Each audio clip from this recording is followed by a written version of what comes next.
Disse-lhe Jesus: eu sou o caminho e a verdade e a vida. Ninguém vem ao Pai senão por mim. Vamos repetir todos juntos? Repita comigo. Disse-lhe Jesus: eu sou o caminho e a verdade e a vida. E ninguém vem ao Pai senão por mim. Palavras de Jesus. Coloca aqui no pão, dá um teu irmão lá. Eu quero unir a minha fé e minha oração junto com a fé e a oração dos irmãos que aqui já passaram, e mais uma vez, em conjunto, cantarmos um clamor ao Senhor. Olha para o teu irmão do lado, dá um sorriso para ele. Mostra aí os 32. Aquele tratamento dentário que você paga caro no dentista, aproveita agora para valer a pena, né? Mostra aí o sorriso para ele. A psicologia diz que é impossível você estar de frente de alguém que esteja com um sorriso por mais de 10 segundos e não começar a esboçar um sorriso. Então, a partir do momento que você olha para o teu coleguinha do lado, dá um sorriso para ele, você está alegrando a vida dele. Ainda tem um motivo, sabe por quê? Porque você é mais semelhança do teu filho. Olha para ele e fala: ei, Jesus te ama e eu também. Essa parte é difícil, não é? Levanta as mãos aos céus. Pai amado, querido, mais uma vez nós clamamos ao Senhor em unidade, em comunhão uns com os outros, e pedimos mais uma vez, unindo a nossa fé e a nossa oração, com a fé e a oração dos irmãos que aqui já passaram, papai. E neste momento, uma vez mais, nós clamando a Ti, pedimos, invocamos a Tua presença. Nós sabemos que o Senhor está neste lugar, mas nós queremos, papai, manifestar o Teu poder, da Tua glória neste lugar. Assim como aconteceu na Isaías capítulo 6, o Senhor encheu aquele lugar com a Tua glória. Enche este lugar com a Tua glória, que nós possamos ser cheios do Teu Espírito Santo nessa noite, em nome de Jesus. Amém? Senta dando glória ao Senhor. Louvado é o nome do Senhor. Glória a Deus. João capítulo 14, versículo 6, um texto bem conhecido, e para o nosso português, à primeira vista, autoexplicativo: caminho, verdade, vida. O Evangelho de João é o único evangelho que não é sinótico. Ele tem algumas peculiaridades, tem algumas, não vou dizer diferenças, mas incrementos de que os outros três livros, Mateus, Marcos e Lucas. O Evangelho de João, quem escreveu foi o apóstolo, que se auto-intitulou como o apóstolo amado por Deus, e assim nós o conhecemos como o apóstolo do amor. E replicando palavras de Jesus, porque ele estava diante do nosso Mestre Jesus Cristo, naquele momento, ouviu essas palavras e aí escreveu, dando crédito, alegando, dando a citação de que quem falou essas palavras foi o próprio Jesus Cristo. Em algumas Bíblias, provavelmente está escrito uma cor diferente, provavelmente vermelho. Tudo que está escrito de vermelho, quem disse foi o próprio Mestre, para nos ajudar a estudar a palavra do Senhor. Mas quando Jesus vira para os seus apóstolos e os demais que estavam ali, e diz a famosa frase: eu sou o caminho e a verdade e a vida, e ninguém vem ao Pai senão por mim, ele estava indo muito mais além do que o auto-explicativo que nós possamos imaginar neste momento. Uma frase tão simples para nós, e que, se eu parasse aqui, você já poderia dizer: a palavra já foi pregada, mas que era muito mais profunda do que a gente imagina. E por isso a própria Bíblia diz para que nós examinemos as Escrituras. O próprio Deus, falando com Josué, capítulo 1, versículo 1 ao 9, vai dizer para Josué: esforça-te e tem de bom ânimo. Eu falo pela segunda vez: esforça-te e tem de bom ânimo. No versículo 9 ele fala pela terceira vez: esforça-te e tem de bom ânimo, porque assim como eu fui com Moisés, serei contigo. Tão somente medita na minha palavra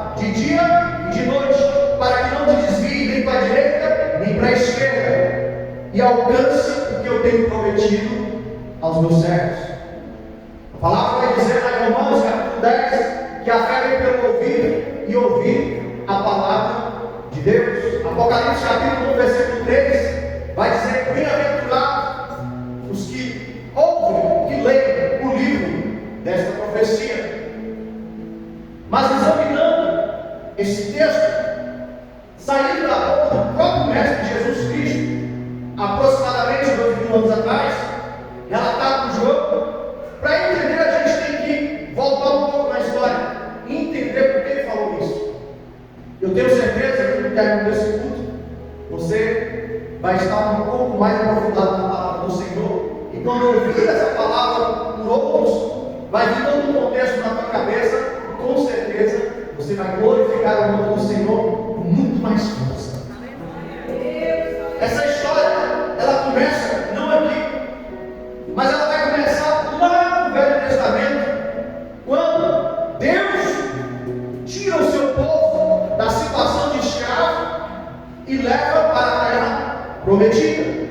Nesse trajeto, quando os hebreus saem, mais de aproximadamente 3 milhões de pessoas do Egito, depois da 10 pragas, você conhece toda a história.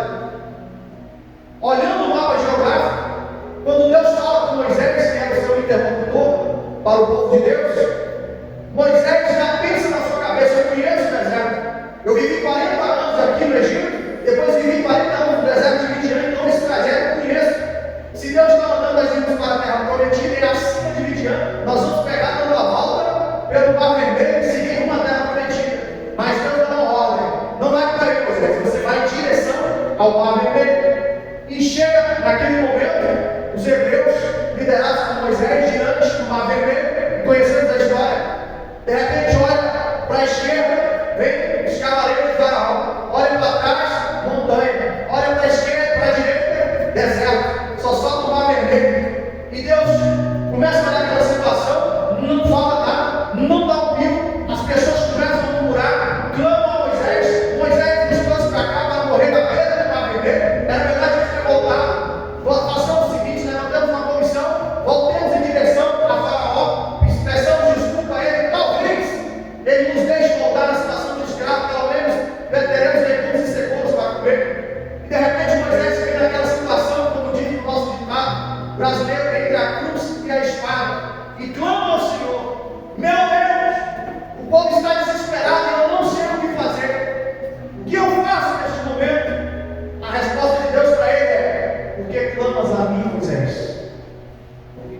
Imagina, na campanha que você faz, nas suas orações, Deus fica calado, a ponto de você falar: não tem mais jeito, na frente é Mar Vermelho, atrás é Faraó, do lado é montanha, do outro é deserto, eu não tenho mais jeito. E a resposta para a tua vida é Deus falando: por que está me clamando?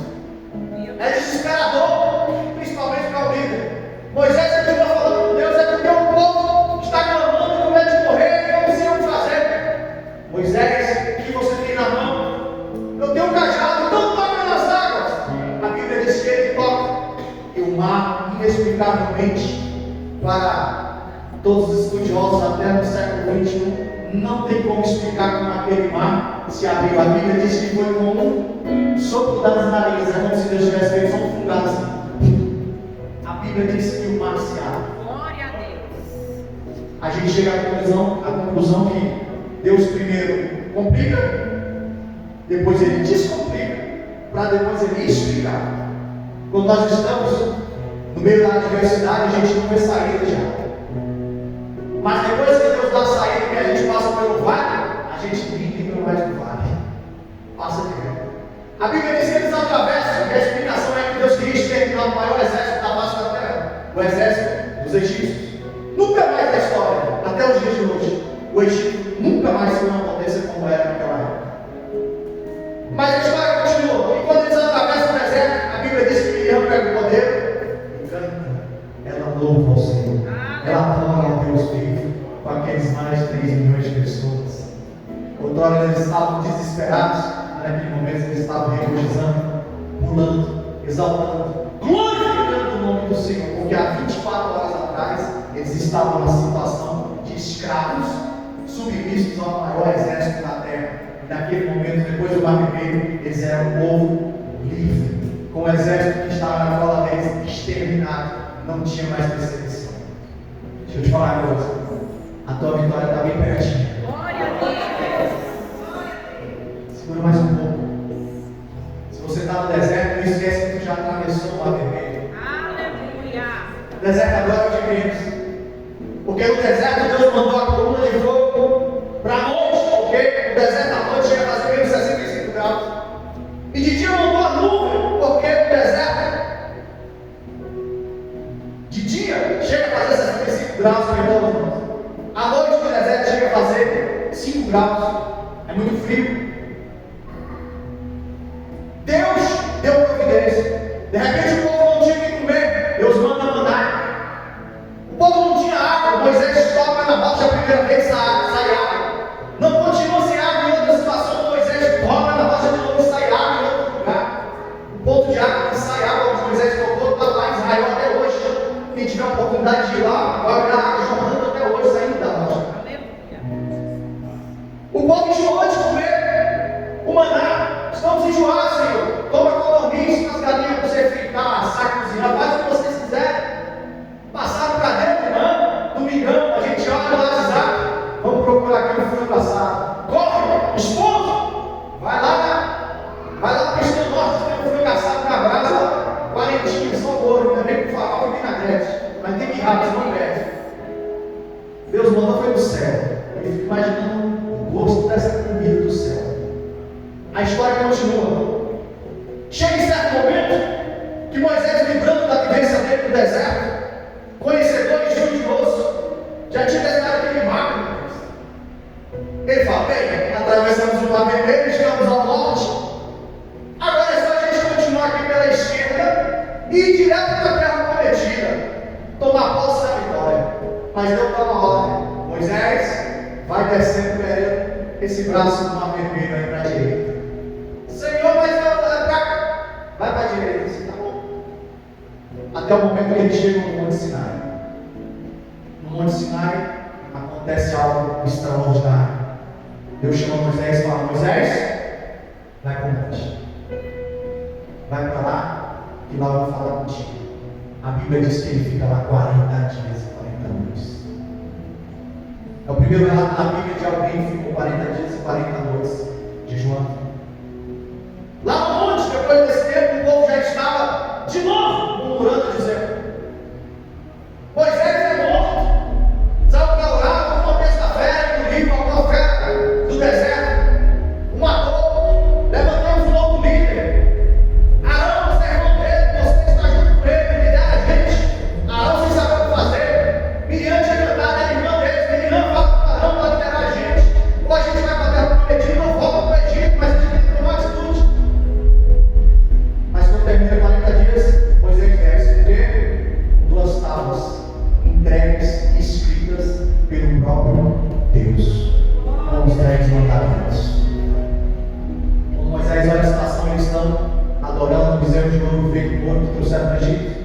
Moisés escreve as tábuas, se enfureceu naquele momento. Quem não se enfureceria, não é verdade? Liderando o povo que viu os milagres do Senhor, Deus estava dando o bezerro de ouro. Mas aí, depois de resolver a situação, fala: não, filho, Deus falou comigo, me dá as tábuas e deu a lei, 10 mandamentos. E cadê vocês? Eu quebrei com raiva de vocês. Deus fala com ele: volta, Moisés. Só que dessa vez eu não vou te dar as tábuas. Dessa vez você vai talhar na pedra para você aprender, ficar esperto. Não tem que se quebrar nada. Pega 2 pedras, talha elas e traz, e vai para o monte de novo. Mais 40 dias e 40 dias no monte. E ele desce com os 10 mandamentos.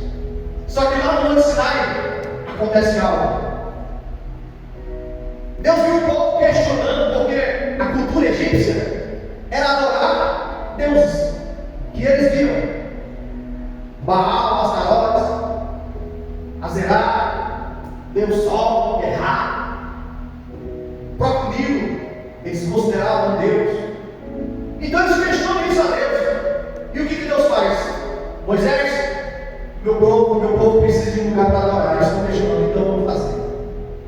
Moisés, eu quero que você faça o tabernáculo e dá todo o projeto arquitetônico para Moisés.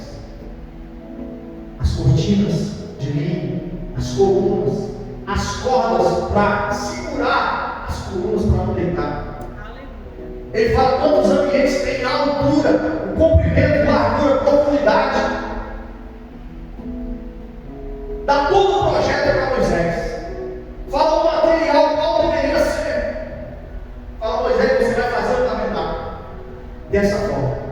No final de todo o projeto ele fala, Moisés, e dentro do tabernáculo, lá vai estar a minha presença. Aleluia. Você vai construir a arca da aliança, que representa a minha aliança com o meu povo. Esta arca vai ser feita de madeira de acácia, revestida de ouro puro, refinado em fogo. Lá dentro você vai colocar um pote de maná, a vara de água que floresceu e as tábuas dos 10 mandamentos que eu te entreguei.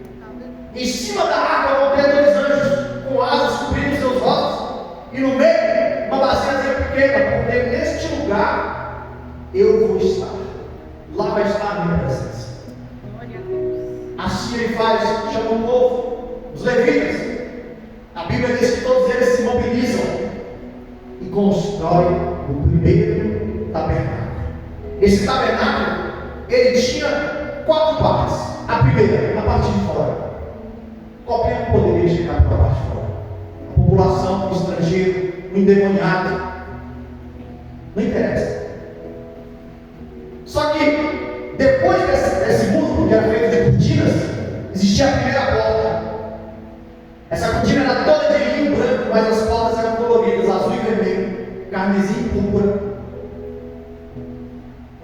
Nessa porta, para dentro, chamava-se teatro. Nesse lugar ficavam 2 elementos. Um deles era uma churrasqueira gigante, feita de cobre ou de bronze, onde era oferecido o holocausto. O que era o holocausto? Toda a família tinha que pegar o seu melhor bicho, o seu melhor animal, pegar ele separado, 10 dias, botar dentro de casa, criar ele. E naquilo ali, criando um bicho por 10 dias, o que vai acontecer? Daqui a pouco os meninos estão chamando, pai, ó o Bob. Bob, que Bob? O cara, não, meu filho, ele está oferecendo, botou o nome no bichinho aí. O bicho é tão bonitinho, né, papai? Ele não tem defeito, é para oferecer a Deus. Pois é, por isso que ele tem que ser menos de mano, por isso que ele não pode ser manco, por isso que ele não pode ter mancha, por isso que ele não pode ter defeito, tem que ser perfeito.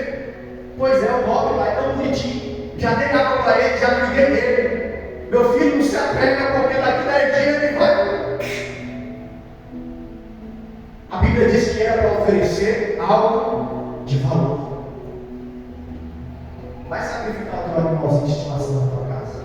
Um dia lá em casa o gato subiu. O nome dele é Raul. O gato sumiu.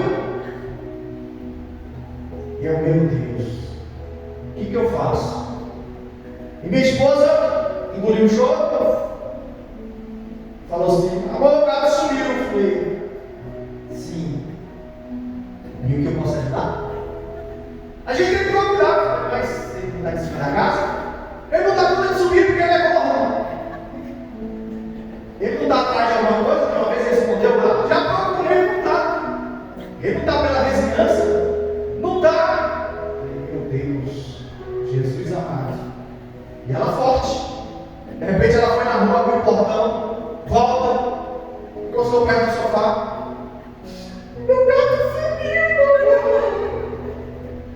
Eu olhei para ela, eu não sabia se eu queria chorar por ela, pelo gato, pela situação. Mas é uma luta que tem estimação pelo bicho. De repente ela estudou o miado do gato. É o miado dele, é o miado dele. Eu falei, mas o miado dele é. Não, mas é o dele, tá certo. A mãe achou o gato, mas nessa casa. O portão vai estar tudo nessa igreja, Jesus amado. Falei, Jesus, nem que meu primo, a gente está por aqui, não mais seguro, Lucas Chaves. Amor, meu Deus do céu, o gato ainda responde. Eu subi, olhei, ele estava lá, ele entrou pro olho da pular para sair, né? Corrida ali, corrida aqui, não tinha ninguém, eu consegui falar com o carro, o dono da casa estava na Bahia,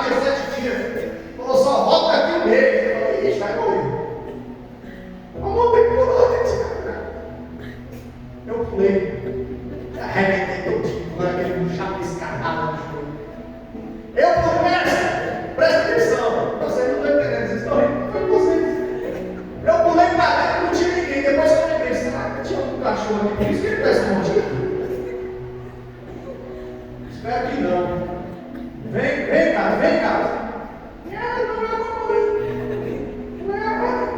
Tirei o vidro que estava lá, com medo de quebrar o vidro, peguei o gato, falei, agora. Arrumei uma escada para a dor, o gato em cima.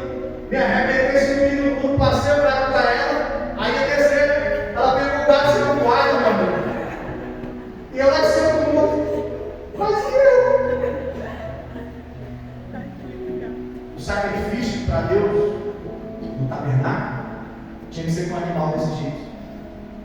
Imagina você pegar o teu bichinho de estimação, levar até a porta do átrio, entregar na mão de um sacerdote, colocar a mão na cabeça dele e confessar os teus pecados, fazendo a simbologia que os pecados teu e da família, você está confessando por você e pela família, estava passando pelo animal.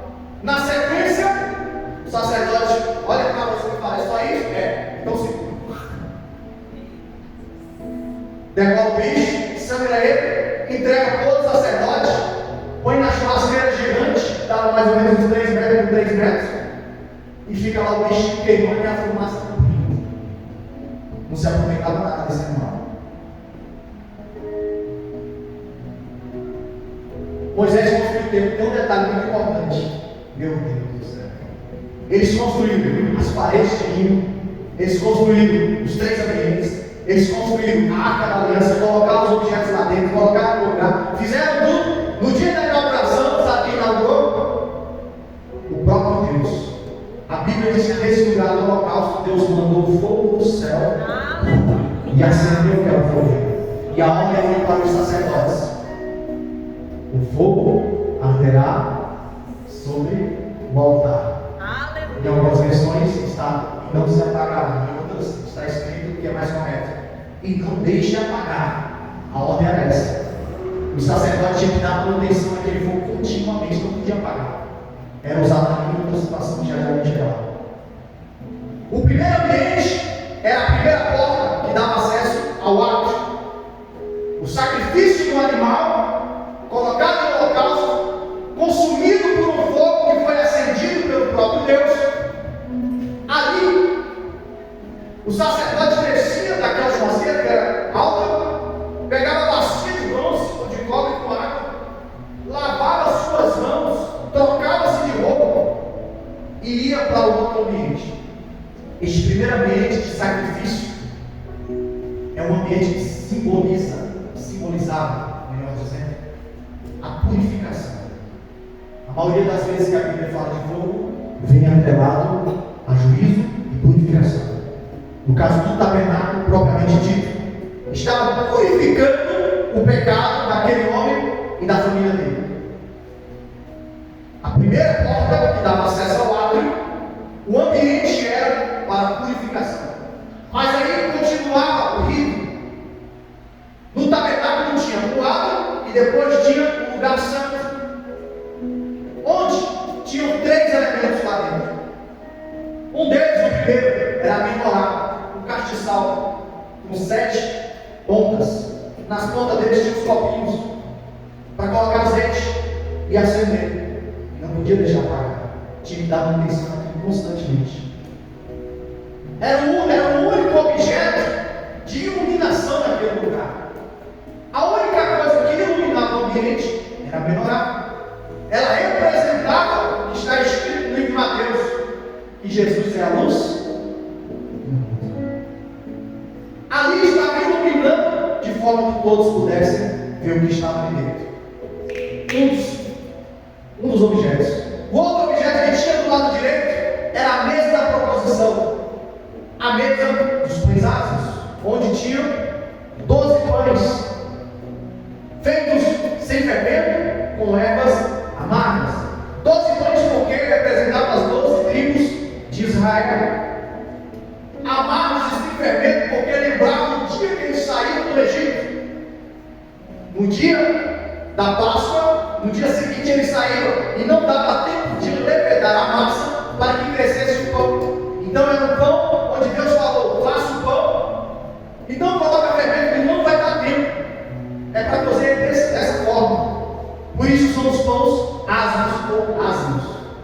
direita representando as 12 tribos. Essa mesa, no geral, representa a comunhão do homem com Deus. Sabe como uma das formas que a gente demonstra que tem comunhão uns com os outros? A gente faz isso uma vez por mês aqui na igreja. Como é? Ceia. A Santa Ceia do Senhor. Glória a Deus. Nós usamos um pouquinho de suco de uva e um pedacinho de pão, consagramos, e ali simboliza o corpo e o sangue de Cristo. Mas qual que era a ceia original?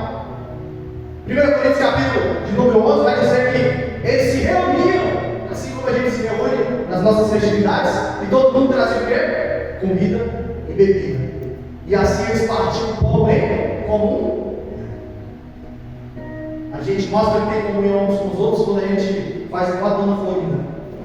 Não quero entrar para tomar uma xícara de café. Quando você convida alguém para a tua casa para sentar na tua mesa, você está dizendo para o céu: eu tenho comunhão com essa pessoa. Aleluia. Uma das maiores simbologias de comunhão da terra, que foi instituída pelo próprio Jesus, para a gente fazer constantemente na igreja. A mesa dos pães asmos representa a comunhão de Deus com os homens. Só quem comia desses pães, eles eram trocados uma vez por semana. E só os sacerdotes da tribo de Levi, os levitas, podiam entrar lá e na troca desses pães, eles consumiam esses pães. O terceiro elemento que tinha dentro do lugar santo, do segundo ambiente, era o altar de incenso. Não era qualquer incenso. Eram 3 elementos que vinham de alguns lugares distantes de Israel. Um deles vinha do mar oriental, lá perto do Japão. Eles tinham que buscar longe, que fica num lugar submerso, representando as orações de quem faz quando está na maior das suas angústias, onde você desceu pelo fundo do poço. Aquele altar de incenso é o último elemento para adentrar ao Santo dos Santos. Interessante que o altar do incenso ele era acendido 2 vezes por dia, às 9 horas da manhã e às 15 horas da tarde, fazendo referência mais uma vez a Jesus Cristo, que foi crucificado às 9 horas da manhã e padeceu às 15 horas da tarde.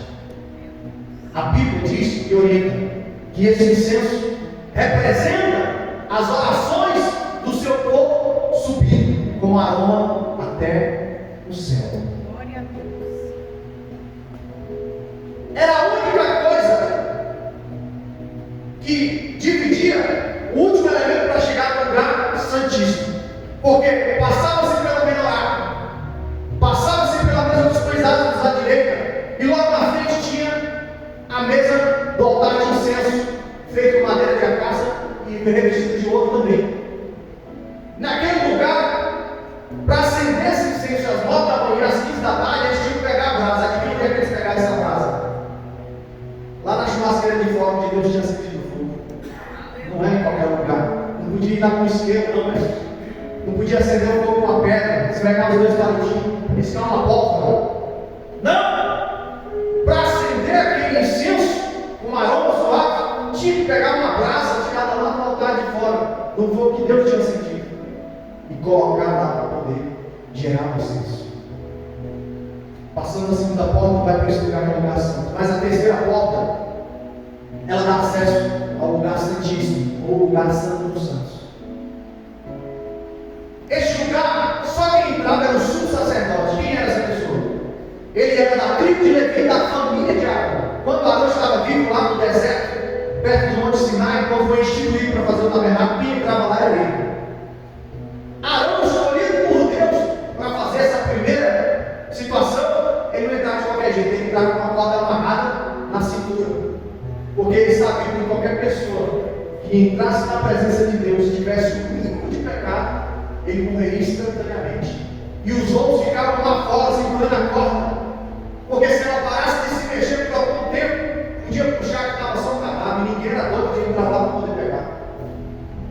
Lá no lugar santíssimo tinha a arca da aliança, feita de madeira de acácia, revestida de ouro. Pensa numa madeira dura, porque madeira, se você colocar alguma coisa aquecida, ela vai fazer o quê? Pegar fogo. Madeira de acácia, eles esculpiram a arca, derreteram o ouro e revestiram ela todinha de ouro, mas a madeira não pega fogo de tão dura e rígida que ela é.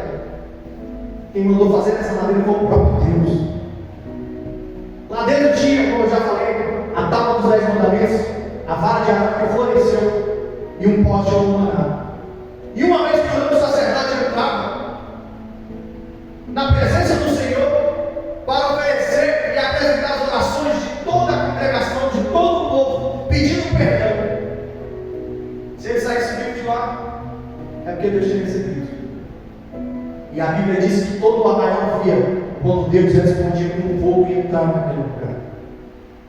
Pastor, o que isso tudo tem a ver com o que o senhor leu? Eu não entendi nada. São 3 ambientes, cada um tem apenas uma porta. A primeira porta dá acesso ao lugar onde fica todo mundo, toda a humanidade, ao átrio.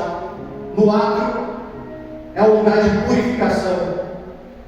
Do primeiro ambiente para o segundo temos a outra porta, a segunda porta. Este lugar é um lugar onde você, que aceitou Jesus, tem aberto seus olhos pela luz, tem comunhão com Deus e tua oração é recebida pelo céu. E o lugar santíssimo é o lugar onde você chega depois da terceira porta, na presença de Deus. O nome dessas portas, a primeira se chama Deresh, no hebraico.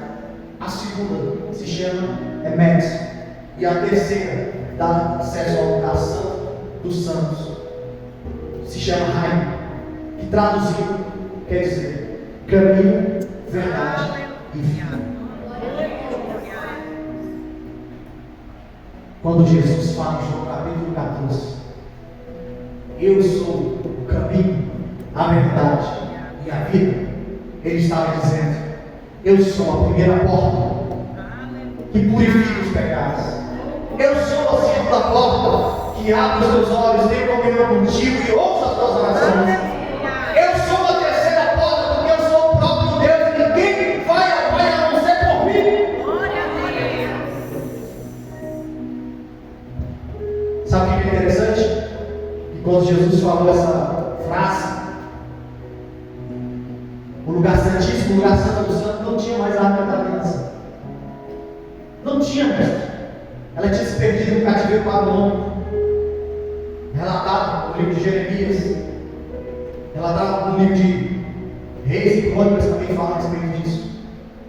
Quando Nabucodonosor faz o povo cativo por causa do pecado, já bem anunciado pelos profetas, a arca da aliança se perde, mas foram apenas 70 anos, 70 anos de cativeiro, porque foi profetizado.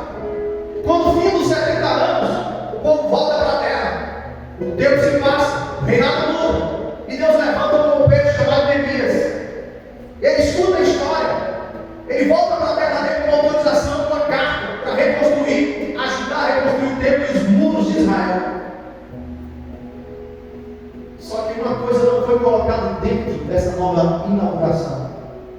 A arca da aliança não estava no lugar santíssimo. Foi perdido. Na época de Jesus, quando ele fala, eu sou o caminho, a verdade e a vida, é como se as pessoas estivessem olhando para o templo, querendo fazer um sacrifício, querendo adentrar, chegar na presença de Deus, e ele sabia que a presença de Deus não estava naquele lugar. Até mesmo a arca da aliança que representava a presença de Deus já não estava lá há muitos anos, alguns séculos. É como se ele falasse, eu estou aqui, olha para mim. Sou eu, vocês estão falando do templo, eu sou as 3 portas. Eu sou o caminho, a verdade e a vida.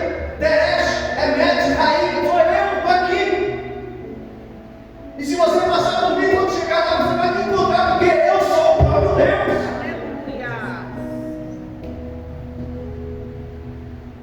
Entrar na presença de Deus. Glória a Deus. Caminho é Jesus. Aleluia. Quando você levantou a mão um dia e fez uma aliança com Deus, você passou pela primeira porta. É como se você tivesse oferecido sacrifício. Pastor, mas eu não fiz sacrifício nenhum, só foi levantar a mão, até deu uma tremida nas pernas, mas até que foi tranquilo. Sabe por que você não precisou de sacrifício mais? Porque o último sacrifício que foi feito foi o de Jesus Cristo na cruz. O preço foi pago, você não precisa mais fazer. Você só precisa fazer o que está no Romanos capítulo 10, Romanos capítulo 10, versículo 9. Se você crê que Jesus morreu ressuscitou dentre os mortos e confessar esta tua boca em consideração. Quando você levantou a mão e aceitou Jesus, você passou pela primeira porta. Teus pecados foram purificados. A Bíblia diz, vai dizer que eis que o homem velho passou, tudo se fez novo. Jesus fala assim, Deus fala que ele lançou os pecados no mar do esquecimento e ele já não se lembra mais. Quem lembra dos nossos pecados antigos do velho homem? Somos nós mesmos. Influenciados muitas das vezes pelo acusador das nossas almas, o diabo. Que é toda hora ficar ressuscitando coisa que já morreu. Coisa que o preço já foi pago. Deus não, ele fala, eu lancei no mar do esquecimento, não me lembro mais. Não quero saber do que passou, eu quero saber que daqui para frente você adentrou a primeira porta. Seus pecados estão purificados. Mas a gente que é crente, aprende na igreja que nós temos que continuar caminhando com Jesus. Quando você continua caminhando, sabe o que acontece? Você passa pela segunda porta. Você passa a ter luz. A Bíblia diz que a palavra é luz para o meu. Se você se deleitar na palavra de Deus, meu irmão, ela vai te dar instrução para onde você andar. É isso que a palavra está dizendo, luz para o meu caminho. Se não tem luz no caminho, eu não sei para onde eu estou indo. Mas se tem luz, opa, eu tomo uma decisão. Estou vendo um buraco, estou vendo um lugar firme. Eu boto meu pé no buraco, no lugar firme, a decisão é minha. Adentramos a segunda porta. E a terceira porta, meu irmão, você pode ter certeza que está chegando. Jesus Cristo está voltando para buscar a igreja. Glória a Deus. Nós vamos adentrar o Santo dos Santos e vamos ter plenitude. Aleluia.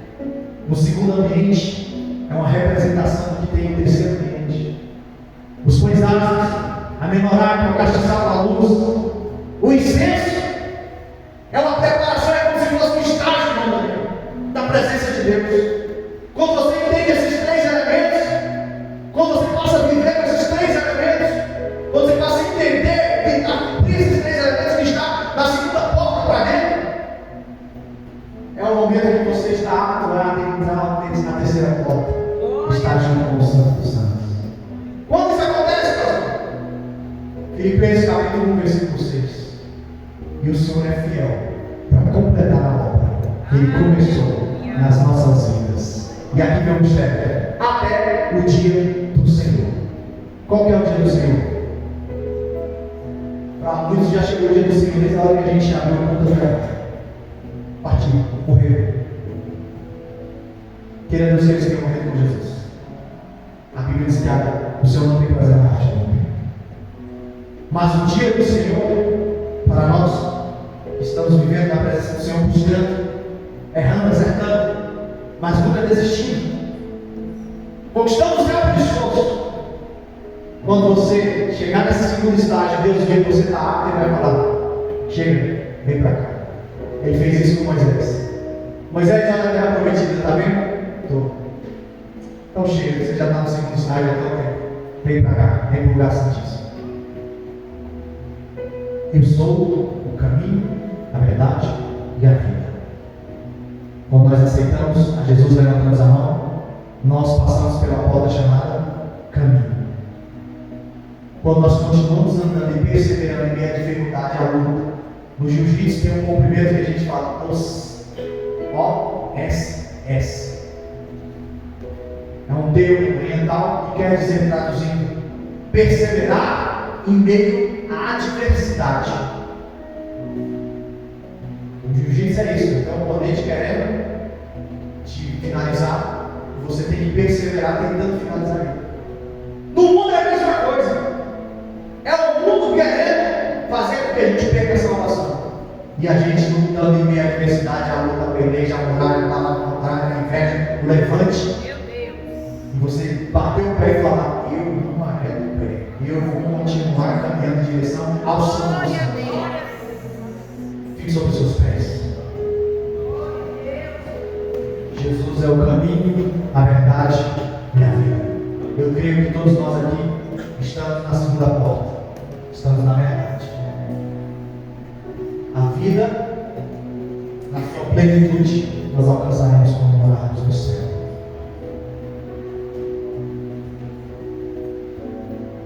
Está chegando. Está chegando. Só mais Jesus está voltando e nunca foi tão forte os sinais. Tivemos uma espécie de tsunami no sul do país essa semana. Do Rio de Janeiro e parte do sul. No Brasil, esses dias tivemos um furacão que bebê de colo foi levado, chegou a sair do colo da mãe, cair para frente, metros à frente, onde estudiosos diziam que o Brasil nunca vai ter um furacão. E nós já temos muito disso. Só que está na Bíblia. Já está na Bíblia. A Bíblia é mais atual do que o jornal de Bíblia. Está na Bíblia. Jesus está voltando. A guerra que está acontecendo no Oriente Médio agora, de Israel, é só o começo. A Bíblia diz que quando vários povos, com um exército que calculando dar cerca de 200 milhões de soldados, subirem contra Israel, aí vem o Senhor bradando do céu. Aleluia. E vai pelejar por Israel, e vai ter como alguém prevalecer contra Israel. Levante suas mãos aos céus. Curva a cabeça. Nós vamos fazer uma oração de concordância. Vou falar e você repete. Fala: Senhor Jesus. Senhor Jesus. Senhor Jesus. Senhor Jesus. Eu ouvi a tua palavra. Eu entendi que o Senhor é o caminho, a a verdade e a vida. Neste momento, eu quero passar por todas as portas, pelas três portas. Eu quero chegar no lugar santíssimo, onde está a tua presença, para viver a eternidade com o Senhor. Obrigado pela tua presença neste lugar. Em nome